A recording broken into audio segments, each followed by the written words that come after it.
BPSC 70वीं में जिस प्रकार के प्रश्न पूछे गए उसका क्या लेवल रहा, और आने वाले समय में जब टीआरई के एग्ज़ाम होंगे तो उस समय भी इस तरह के ही प्रश्न पूछे जा रहे हैं। तो आप लोग अच्छे से पूरा क्वेश्चन जो मैं अभी एनालिसिस करवाऊंगा उसको अच्छे से समझने का प्रयास कीजिएगा। निश्चित रूप से कहीं ना कहीं इस तरह के प्रश्न आपके एग्ज़ाम में पूछे जाएंगे और फिर आपको फ़ायदा ज़रूर मिलेगा। तो कंप्लीट वीडियो लास्ट तक देखिएगा, और जो भी लोग कोर्स से जुड़ना चाहते हैं निश्चित रूप से जुड़ें। ये कोर्स आपके लिए बहुत ही फ़ायदा कारक होने वाला है। बीपीएससी टीआरई 3.0 का रिजल्ट आ चुका है, जैसा कि आप लोग को पता चल चुका होगा। जो लोग वेटेड थे, रिजल्ट का इंतज़ार कर रहे थे, वो लोग बीपीएससी के वेबसाइट पे जाकर के अपना रिजल्ट अच्छे से देख लें। साथ ही जिन लोग का नहीं हुआ तो ज़्यादा परेशान होने की आवश्यकता नहीं है। एक मौका और है आपके पास टीआरई 4.0 में। अगर वो मौका अगर आप खो देते हैं तो फिर मुश्किल होगा आगे चल करके टीचर बनना। तो एक मौका और आपको मिलेगा, खास करके 1 to 5 में बहुत ज़्यादा सीट आएगा। अपर क्लास में थोड़े कम सीट आएंगे, लेकिन आएंगे ज़रूर। इसलिए आप जो भी लोग हैं जो टीचर बनने का ख्वाब देख रहे हैं, सपना देख रहे हैं, मेहनत कर रहे हैं, तो वो निराश ना होइएगा। लगातार कंटिन्यू मेहनत करते रहिएगा। जिन लोग का टीआरई 1 में नहीं हुआ उनका टीआरई 2 में हुआ, टीआरई 2 में नहीं हुआ उनका टीआरई 3 में हुआ है, और जिनका टीआरई 3 में अभी नहीं हुआ है उनका निश्चित रूप से टीआरई 4 में हो जाएगा। ठीक है, क्योंकि अगर आप लगातार मेहनत करेंगे तो कहीं ना कहीं आपके अंदर जो कमियां हैं वो आपकी दूर होते जा रही है, तो निश्चित रूप से आपको ये फ़ायदा मिलता है। ठीक है, बस कॉन्फिडेंस बनाए रखिए, मैं यही कहूँगा। मेहनत करते रहिए, मेहनत जारी रखिए, सफलता ज़रूर मिलती है एक ना एक दिन। बस शिद्दत से मेहनत करते रहिए, लगन से मेहनत करते रहिए। चलिए, आज हम लोग चर्चा करने वाले हैं जो प्रीवियस ईयर जो अभी क्वेश्चंस पूछे गए हैं 70वीं बीपीएससी में, उससे संबंधित मैं चर्चा करूंगा। ठीक है, कि किस किस तरह के क्वेश्चंस यहाँ पे देखने को मिले। मॉडरेट टू टफ भी कह सकते हैं इसको, बिल्कुल आसान नहीं कहेंगे। कुछ ही क्वेश्चन हैं, 10-20 क्वेश्चन मुश्किल से जो आसान प्रकृति के हैं, जो बिल्कुल आसान है। बाकी मैक्सिमम क्वेश्चन जो है टफ ही है, उतना आसान क्वेश्चन नहीं है। तो सबसे पहले हम लोग मैथ के जो भी क्वेश्चंस हैं, मैथ रीजनिंग के, उसको देख लेते हैं। ठीक है, यहाँ पर ये क्वेश्चन है, क्वेश्चन नंबर 8। जैसा कि आप लोगों ने देखा होगा क्वेश्चन पेपर, तो क्वेश्चन नंबर 8 में जो है इस तरीका का चित्र बना हुआ है। तो इस तरीका का जो सीरीज होता है तो वो आपको सोचना होता है कि किसमें क्या किया होगा। ठीक है, तो अगर आप जोड़े होंगे, इधर भी जोड़े होंगे, क्रॉस करके जोड़े होंगे, तब भी आपका रिजल्ट नहीं आया होगा या नहीं आएगा। तो एक काम करके देखिएगा कि क्या इस दोनों का डिफरेंस कितना है। तो 5 है, 21 में से 16 गया 5, यहाँ 15 में से 10 गया, क्या हो गया 5, यानी डिफरेंस दोनों का कॉमन दिख गया। दोनों साइड का डिफरेंस क्या हमको दिख रहा है, कॉमन दिख रहा है। तो सिंपल सी बात है कि जो डिफरेंस यहाँ होगा वही डिफरेंस यहाँ भी होगा। ठीक है, तो 14 7 21 हो गया, तो 7 जोड़ देंगे तो 15 7 कितना हो जाएगा, 22। 15 7 क्या हो जाएगा, 22, 22 हो जाएगा। ठीक है, 15 7 क्या हो जाएगा, 22 हो जाएगा। ठीक, तो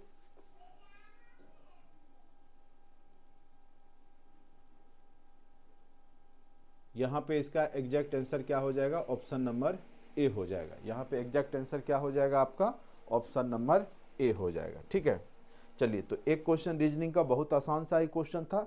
बस आपको थोड़ा सा सोचना पड़ेगा 2 मिनट के लिए, 1 मिनट के लिए, कि कैसे करें कि रिजल्ट तक पहुँच जाए। ठीक है, चलिए, तो बहुत आसान सा ही क्वेश्चन था, ज़्यादा टफ नहीं है।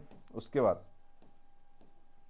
अभी चर्चा हम सारे क्वेश्चन को करेंगे, लेकिन सबसे पहले मैं मैथ रीजनिंग के क्वेश्चन को ही करवा रहा हूं आपके बीच में।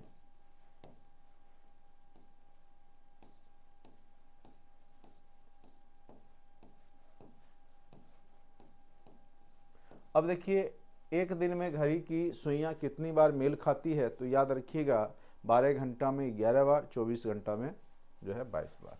ठीक,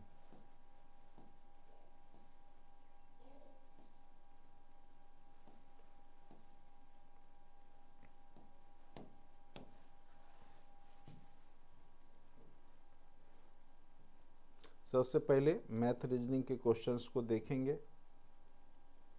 बहुत कम मुझे लग रहा है क्वेश्चन इस बार पूछे गए हैं मैथ के, रीजनिंग के। मैथ के तो बिल्कुल एक क्वेश्चन बस देखने को मिलेगा आपको, बाकी हाँ। अब रीजनिंग में क्या है कि देखिए बहुत आसान सा क्वेश्चन यहाँ पे देखने को मिल रहा है। क्वेश्चन है आपका कंप्यूटर, तो यानी कोडिंग डिकोडिंग से बीपीएससी अब लगातार एक क्वेश्चन 2 क्वेश्चन डाल रही है। तो आप लोग भी जो है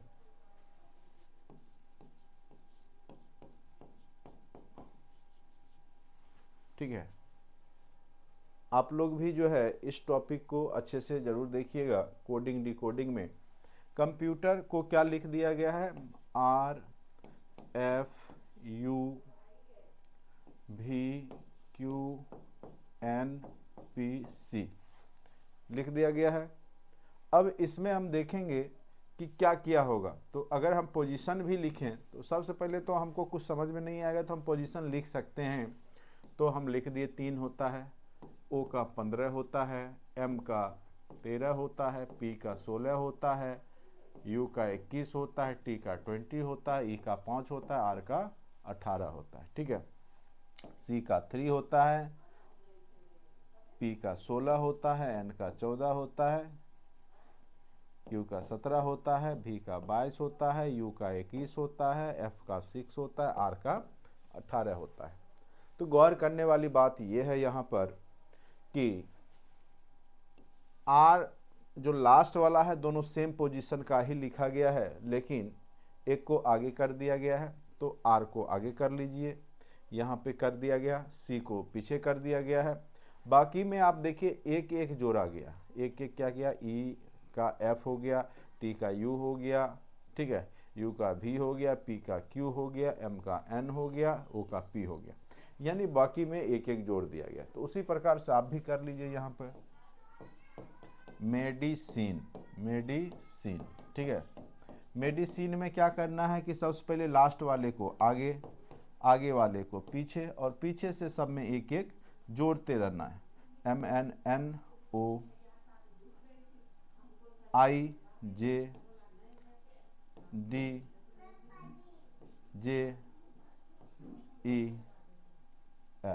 अब देखिए ऑप्शन कहाँ दिख रहा है ये, तो आपको ये ऑप्शन कहाँ दिख रहा है, तो ऑप्शन नंबर सी में दिख रहा है। ये ऑप्शन आपको कहाँ दिख रहा है, तो ऑप्शन नंबर सी में दिख रहा है। ठीक है, ऑप्शन नंबर सी में आप देख पा रहे होंगे ये दिख रहा है। तो इसका आंसर आपका हो गया ऑप्शन नंबर सी। तो कुछ नहीं करना है, जब भी कोडिंग डिकोडिंग के प्रश्न पूछे जाते हैं तो उसमें आप क्या कीजिए कि अल्फ़ाबेट का ऑर्डर लिख लीजिए, उसके बाद खुद ब खुद समझ में आ जाएगा ये क्या किया होगा। इस तरह के प्रश्न को हमने रीजनिंग में बताया हुआ है, और ख़ास करके 1 to 5 वाले और अन्य क्लास वाले भी थोड़ा बहुत अब रीजनिंग भी देख लीजिएगा, क्योंकि अब बीपीएससी मैथ की जगह रीजनिंग पे ज़्यादा जोर दे रही है। तो हो सकता है आपके एग्जाम में मैथ ना दे करके फिर रीजनिंग पूछ दिए जाए। चलिए मैथ के क्वेश्चंस को सबसे पहले सॉल्व कर लेते हैं, उसके बाद अब देखिए यहाँ पे जो इस तरह के जब क्वेश्चन पूछे जाते हैं बहुत ही महत्वपूर्ण हैं, और बीपीएससी बार बार इस तरह का प्रश्न पूछ रहा है। 1 to 5 में भी इस तरह के प्रश्न देखने को मिले हैं, आगे भी देखने को मिल सकता है। टीआरई के एग्ज़ाम में तो यहाँ से इस तरह के प्रश्न देखने को रहता ही है, मिलता ही है। ठीक है, तो इस स्थिति में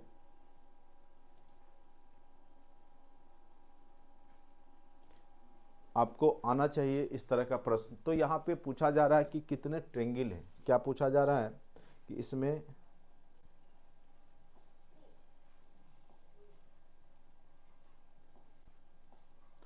पूछा जा रहा है इस PQRS आकृति में कितने त्रिभुज हैं। ठीक है, तो इसकी गणना हम लोग कैसे करेंगे, तो इसकी गणना जो हम लोग करते हैं वो आपको मैं बता देता हूँ किस प्रकार से करना है। ठीक है, ऑप्शन यहाँ पे आप लोग देख रहे होंगे, 4 ऑप्शन हैं, 16, 10, 18 और 12। ठीक है, तो सबसे पहले आप एक एक ट्रेंगल को काउंट करेंगे, नंबरिंग कर लेंगे। तो सबसे पहले हम यहाँ से शुरू करते हैं। 1 हो गया, 2 हो गया, सिंगल ट्रेंगल कितने हैं, 3 हो गया, 4 हो गया, 5 हो गए, 6 हो गए।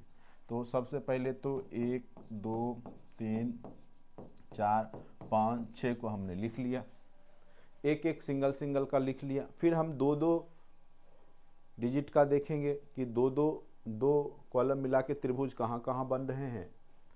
तो एक आपका त्रिभुज दिखाई देगा, 1 और 6 मिलकर के एक ट्रायंगल बना रहा है। फिर आपको दिखाई देगा एक 5 और 4 मिलकर ट्रायंगल बना रहा है। फिर आपको एक दिखाई देगा 2 और 3 मिलकर के बना रहा है, ठीक है, 2 3 मिलकर के बना रहा है, ये हो गया आपका। तो इस तरीका से आप दो दो का खोजिएगा, सबसे पहले कितना बन रहा है। तो एक 1 6 हो गया, फिर आपका 2 3 हो गया, फिर 5 4 हो गए, ठीक है। तो ये आपका 2 2 बन गया। फिर हम लोग करेंगे 3 3 का कौन कौन बन रहा है या उससे ज़्यादा। तो एक आपका देखिए 5 4 3, ये 3 का बन रहा है ट्रायंगल, एक 5 4 3 मिला के बन रहा है। फिर आपका एक ये बन रहा है 1 6 2 मिल करके, एक बन रहा है 1 2 6 मिल करके ये ट्रायंगल बना रहा है, ठीक है। फिर देखिए 3 का और भी कोई बन रहा है 3 3 का, तो आपको दिखाई नहीं देगा। एक जो है 4 का बन रहा है, 4 त्रिभुज मिला के एक त्रिभुज बन रहा है, एक हो गया आपका 1 6 5 4, ठीक है।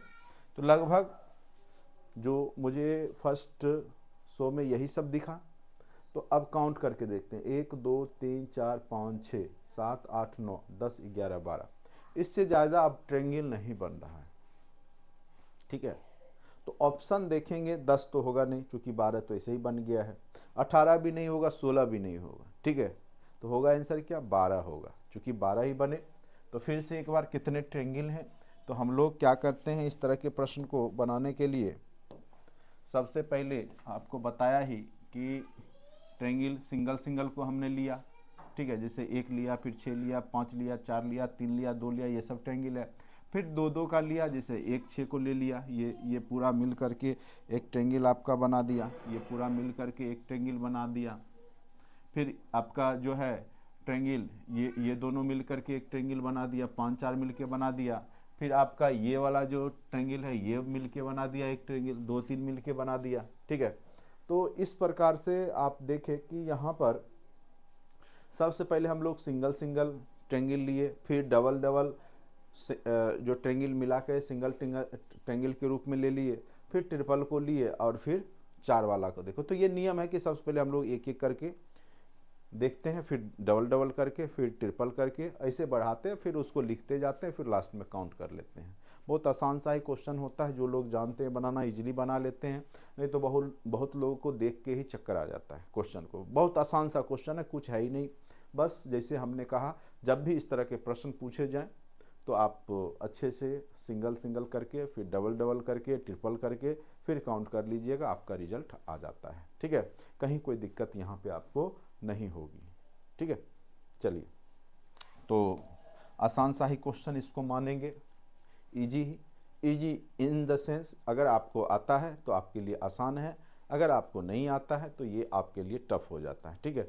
तो मुझे लगता है समझ गए होंगे। और पूरा हमने पहले भी क्लास में हमने आपके ऐप में भी होगा, आकृति गणना वाला चैप्टर रीजनिंग में करवाया हुआ है, कैसे हम लोग काउंट करते हैं उसको बहुत अच्छे से हमने पूरा चैप्टर को डिस्क्राइब करके पढ़ाया हुआ है, तो वहाँ भी जा करके आप देख सकते हैं, ठीक है। तो इस तरह के क्वेश्चन जो है आपको सब जगह देखने को मिलता है, रीजनिंग जहाँ जहाँ पूछे जाते हैं, और रीजनिंग हर एक कह सकते हैं कि एग्जाम में कहीं ना कहीं आपको दिखाई देगा ही, ठीक। अभी मैं मैथ के क्वेश्चन जो बीपीएससी 70वीं का है वो केवल कर रहा हूँ, तो आप लोग अच्छे से देखिएगा, फिर तेज़ी से हम लोग जीके जीएस पॉलिटी सबको देखेंगे, करेंट अफेयर्स को। अब देखिए, जब भी इस तरह और जो भी लोग तैयारी कर रहे हैं, तो खास करके प्रीवियस ईयर जो भी एग्ज़ाम हो रहा है बीपीएससी का, उसका ज़रूर प्रैक्टिस किया कीजिए। 3 4 क्वेश्चन मिनिमम आपको तो हर एक बार देखने को मिलेगा कि प्रीवियस क्वेश्चंस पूछे जा रहे हैं, 4 5 क्वेश्चन, ठीक है। और मैथ में अगर आपके 5 6 क्वेश्चन पूछे ही जा रहे हैं, उसमें 2 3 प्रीवियस ही मिल जाए, तो आपके लिए सोने पे सुहागा है, अच्छा हो जाता है, क्योंकि आपको पहले से वो कॉन्सेप्ट पता होता है। तो देखना ज़रूरी है, ठीक है। इसलिए मैंने आज आप लोगों के बीच में जो है 70वीं बीपीएससी का जो डिस्कशन है वो लाया। चलिए सबसे पहले अब क्वेश्चन यहाँ पे देखिए क्या कह रहा है कि भाग का मतलब प्लस हो। जब भी इस तरह का क्वेश्चन हो तो सिंपल सी बात है, जो आपको कह रहा है उसको कीजिए। 36 गुना, सबसे पहले हम देखेंगे गुना का मतलब क्या है। गुना का मतलब माइनस है, तो गुना का मतलब हमने माइनस कर दिया। गुना का मतलब माइनस है। उसके बाद माइनस का मतलब भाग है। माइनस का मतलब क्या है, भाग है, 8। उसके बाद फिर गुना का मतलब क्या है, गुना का मतलब माइनस है, तो -4। अगर पूरा लिख लेते हैं तो 4, हाँ, प्लस का मतलब गुना है। फिर गुना का मतलब क्या है, गुना का मतलब माइनस हो, गुना का मतलब माइनस हो। फिर प्लस का मतलब क्या है, तो यहाँ लिखा हुआ है प्लस का मतलब गुना है। और फिर भागा का मतलब क्या है, प्लस। ठीक है, अब गौर कीजिए, सबसे पहले हम ब्रैकेट्स की क्रिया करते हैं। तो 36 में से 4 गया ब्रैकेट्स के अंदर, तो क्या बच जाएगा, तो 32। 32 में से सबसे का भाग ऊ जो घट भी बदमाश रूल हमने आपको पढ़ा रखा है। सबसे पहले का क्रिया, फिर भाग का भाग, फिर गुना, फिर जोड़, फिर घटाव। पहले ब्रैकेट, ब्रैकेट में भी छोटी ब्रैकेट, तो छोटी ब्रैकेट दिख गया, तो सबसे पहले इसके अंदर हम लोग काम कर लेंगे। 36 में से 4 गया तो 32 हो गया। फिर हम लोग क्या करेंगे, भागा वाला काम करेंगे। तो 32 भागा 8 है, तो क्या हो जाएगा, 4 हो जाएगा। और जब 32 भागा 8 करेंगे, 8 चौका 32, 4 - 4 करेंगे तो ये ऊपर में 0 हो गया। तो 0 बटे कोई भी संख्या आए तो 0 ही देगा वैल्यू, तो उतना हमें करने की आवश्यकता भी नहीं है नीचे वाला। अगर करते तो 8 चौका 32 ये भी होगा, का गुना वाला काम पहले कर लेंगे। 16 दूनी 32, यहाँ भी 0 ही हो जाएगा। 32 में से 32 गया, 0 + 1। ठीक है, तो 0 बटा कोई भी संख्या 0 ही होता है, इसीलिए आंसर क्या हो जाएगा, 0। बहुत आसान सा क्वेश्चन आपको बीपीएससी यहाँ पर भी पूछ दिया। ठीक है, तो क्वेश्चन में कोई जान है नहीं। फैक्चुअल जो जीके जीएस के क्वेश्चंस हैं वो कुछ ज़्यादा फैक्ट पूछे गए, और सबसे बड़ी बात है फैक्चुअल पूछा गया, साथ साथ जो निगेटिव मार्किंग है ये जो स्टूडेंट्स है उसके लिए परेशानी का सबक बना। बाकी क्वेश्चंस अगर 67वीं 68वीं में देखी जाए, 67वीं तक का, तो यही पैटर्न था। इसी टाइप के क्वेश्चंस बीपीएससी पूछता आ रहा था। लेकिन चूंकि अब निगेटिव है, तो निगेटिव पहले क्या था कि लोग अपना कलर कर देते थे, तुक्का भी। चूंकि फैक्चुअल है तो सही हुआ गलत हुआ तो ज़्यादा टेंडेंसी होता था सही भी हो जाता था। अब निगेटिव है तो थोड़ा गलती ज़्यादा हो जाता है, सही अगर कम हुआ उस स्थिति में दिक्कत हो जाती है। तो ये बात हो रही है। ठीक है, बाकी क्वेश्चन तो आपका 66 तक जो बीपीएससी एग्जाम लिया, 67 तक उसी पैटर्न पे ही है लगभग। लेकिन चूंकि यहाँ पे निगेटिव मार्किंग है तो थोड़ा सा परेशानी। तो आगे जो भी लोग देंगे तो ध्यान से, निगेटिव अगर हो तो एग्जाम में कोशिश करें कि कम से कम जो तुक्का लगाने का काम है वो कम से कम करें, ना के बराबर करें तो ज़्यादा बेहतर रहता है। चलिए, तो ये भी क्वेश्चन आप लोग समझ गए होंगे कि किस प्रकार से हमने उसको बनाया है। मैथ के क्वेश्चन को ही मैं देख रहा हूँ।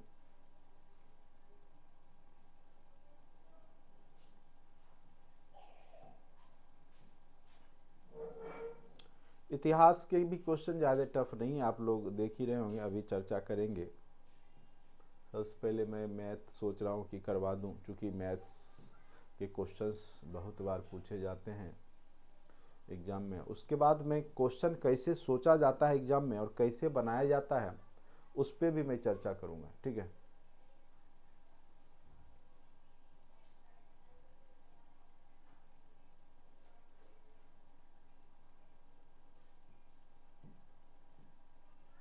अब देखिए एक क्वेश्चन डायरेक्शंस के क्वेश्चन पूछे गए जो कि बिल्कुल आसान सा ही है, ज़्यादा टफ यह क्वेश्चन नहीं है। क्वेश्चन क्या कह रहा है उसको आप लोग ध्यान से समझिएगा। गौरव उत्तर की ओर 20 मीटर। तो सबसे पहले हमने बताया था जब भी हो इस तरह का क्वेश्चन तो उत्तर, दक्षिण, पूरब, पश्चिम लिख लेंगे, और फिर जैसे जैसे क्वेश्चन कह रहा है वैसे वैसे करेंगे। गौरव उत्तर की ओर 20 मीटर चलता है, तो उत्तर की ओर मान के चले 20 मीटर चल गया। फिर वो बोलता है वह बाईं ओर मुड़ता है तो बाईं ओर मुड़ा दीजिए, बाईं ओर मुड़ा। फिर 40 मीटर चलता है वो, फिर वो क्या करता है कि अपने बाईं ओर मुड़ जाता है, ठीक है। तो अपने बाईं ओर मुड़ा और कितना चलता है, 20 मीटर चल जाता है, यहाँ पे आ गया। अब फिर वो उसके बाद दाईं ओर मुड़कर 20 मीटर, फिर यहाँ से वो मुड़ करके 20 मीटर चलता है, अब वो यहाँ पे पहुँच गया। अब वो अपने प्रारंभिक स्थान से कितनी दूरी पर है, ठीक है। तो सिंपल सी बात है, जब ये 40 है तो इसके समानांतर ये भी 40 हो जाएगा, और इधर आपका 20 यहाँ से यहाँ तक हो गया, तो ये टोटल क्या हो गया, 60। यानी 60 मीटर की दूरी पे वो किस डायरेक्शन में होगा, तो पश्चिम डायरेक्शन में। लेकिन यहाँ पे डायरेक्शन नहीं पूछा है, इसीलिए डायरेक्ट आप लिख दीजिए 60 मीटर। क्या हो जाएगा आंसर, 60 मीटर, ठीक है। बहुत आसान सा क्वेश्चन। इस तरह के क्वेश्चन हमने आपके क्लासरूम में पहले से करवा रखे हैं रीजनिंग का, तो कोई क्वेश्चन ऐसा दिख नहीं रहा है कि जो अद्भुत है, बल्कि बस वही सारे क्वेश्चंस हैं जो आपके एग्जाम में पूछे जाते आ रहे हैं, ठीक है। चलिए, तो ये भी आपके रीजनिंग का जो क्वेश्चन है वो इजीली सॉल्व होने वाला था।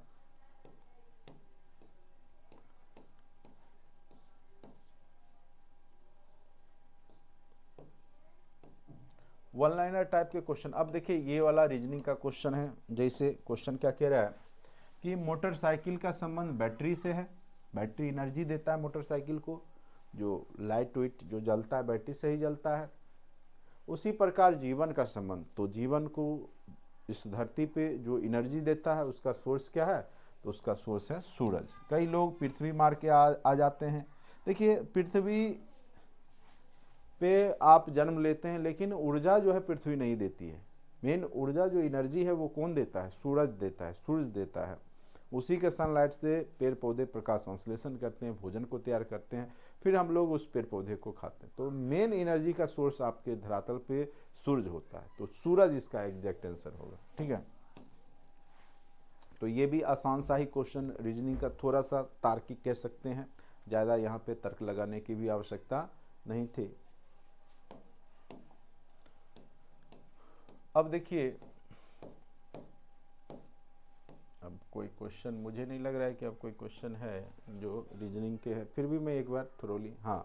अब देखिए ये वाला क्वेश्चन देखिए, टोटल लगभग 10 के आसपास क्वेश्चन मुझे लगता है कि रीजनिंग के पूछे गए हैं। अक्षरों का वह समूह चुने जो दूसरों से भिन्न हो। तो जब भी इस तरह का प्रश्न पूछे, तो अगर कुछ समझ में नहीं आ रहा है तो बस आप पोजीशन लिखिए और देखिए कि क्या क्या डिफरेंस है, सब में क्या अंतर है। जैसे ओ का पोजीशन 15 होता है, आर का 18 होता है, यू का 21 होता है और एक्स का 24 होता है, ठीक है। पी का कितना होता है, 16 होता है। उसके बाद एस का 19 होता है, भी का 22 होता है, एक्स का कितना होता है, 24 होता है।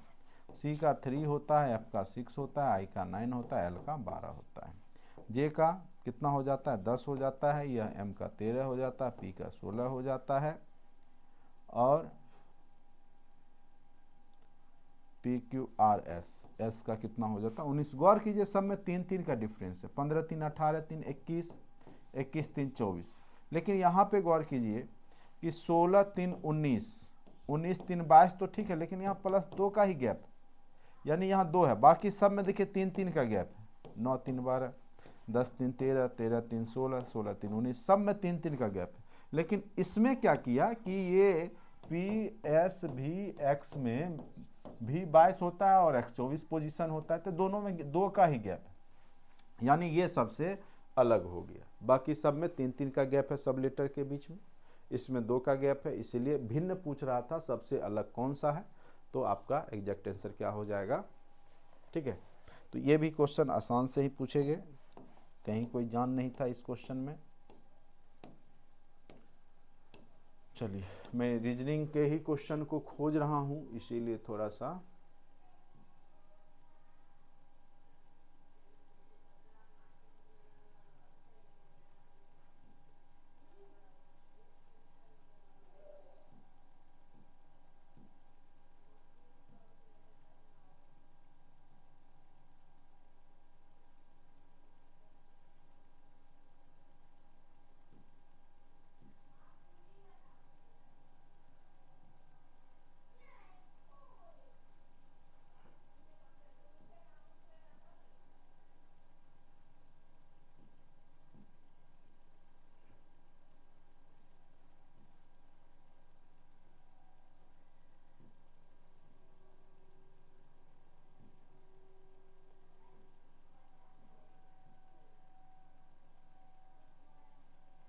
चलिए, लगता है रीजनिंग के क्वेश्चन इतने ही थे। अब जो जो क्वेश्चन है उसको मैं बाद बाकी जो भी दिख रहा है, ये थोड़ा उल्टा पुल्टा भी क्वेश्चन स्कैन हो गया है जिनका भी है, चलिए कोई बात नहीं। ये थे आपके रीजनिंग के क्वेश्चन। अगर बीच में कोई छूट गया होगा तो फिर जब मैं अभी कंटिन्यू करूँगा तो 10 क्वेश्चंस और मैं करवा देता हूँ। क्वेश्चंस बस ओवरऑल मैं दिखाने के लिए ही लाया था। ये देखिए क्वेश्चन है, ये भी आसान सा ही क्वेश्चन है, बिहार स्पेशल का क्वेश्चन है। निम्नलिखित अववाह प्रणालियों में से किससे बिहार की भूमि अववाहित होती है? तो महानदी तो आपको पता होगा उड़ीसा की तरफ है, यमुना भी दिल्ली के तरफ है, नर्मदा भी दक्षिण भारत की नदी है और जाके अरब सागर में गिरती है। तो ये घाघरा आपने देखा होगा, बिहार स्पेशल में हमने बताया था कि घाघरा नदी बिहार में कुछ जो पश्चिम साइड है उसमें बहती है, तो लगभग 80 या 83 किलोमीटर के रेंज में। तो इसका आंसर क्या हो जाएगा? घाघरा हो जाएगा।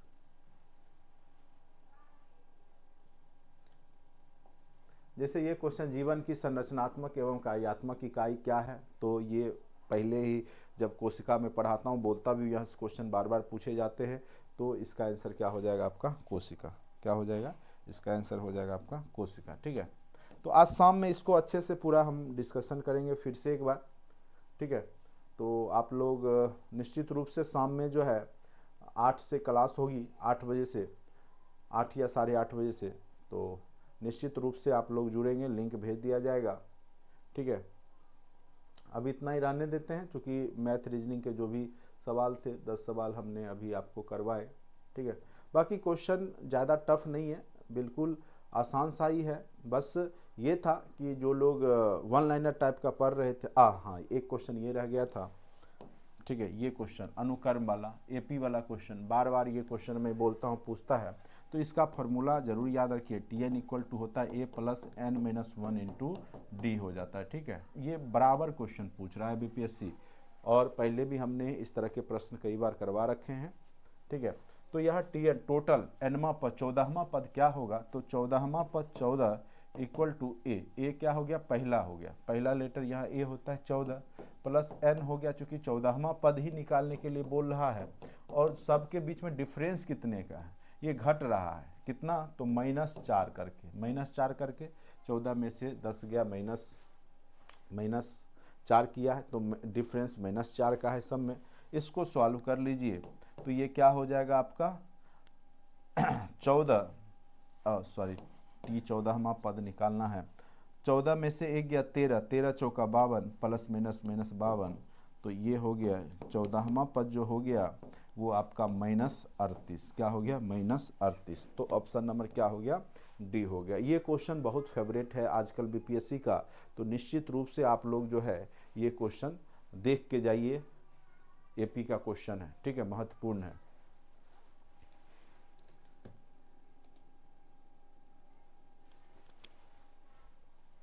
बाकी सारे क्वेश्चन को मैं आज डिस्कशन करवाऊंगा शाम में, आप लोग जरूर आइएगा। ये जो प्रीवियस ईयर के जो क्वेश्चंस होते हैं वो बहुत ही महत्वपूर्ण होते हैं, वो आपके एग्जाम में पूछे जाते हैं निश्चित रूप से। फिर कहीं ना कहीं आपको इस तरह के प्रश्न देखने को मिलता है, इसीलिए आप लोग ज़रूर इसको पूरा अच्छे से जब मैं करवाऊंगा तो आप देखेंगे। ठीक है, तो इस वीडियो लेक्चर में इतना ही रहने देते हैं अभी थोड़ा सा, फिर शाम में हम लोग इसको पूरे अच्छे से डिस्क्राइब करेंगे। अभी मेरा उद्देश्य था केवल आपको एक थोड़ा सा ओवरव्यू दे देने का कि किस किस के, हाँ जैसे ये क्वेश्चन पूछा है किस मीटर का उपयोग वाहन द्वारा तय की गई दूरी को मापने के लिए किया जाता है, तो याद रखिएगा वो मीटर ओडोमीटर होता है। ठीक है, ये सब वन लाइनर टाइप के क्वेश्चंस पूछे गए हैं बीपीएससी। चलिए आज इतना ही अभी रहने देते हैं, फिर शाम में आते हैं तो पूरा अच्छे से पूरा क्वेश्चंस को हम डिस्क्राइब करेंगे, अच्छे से आपको समझाने का प्रयास करेंगे।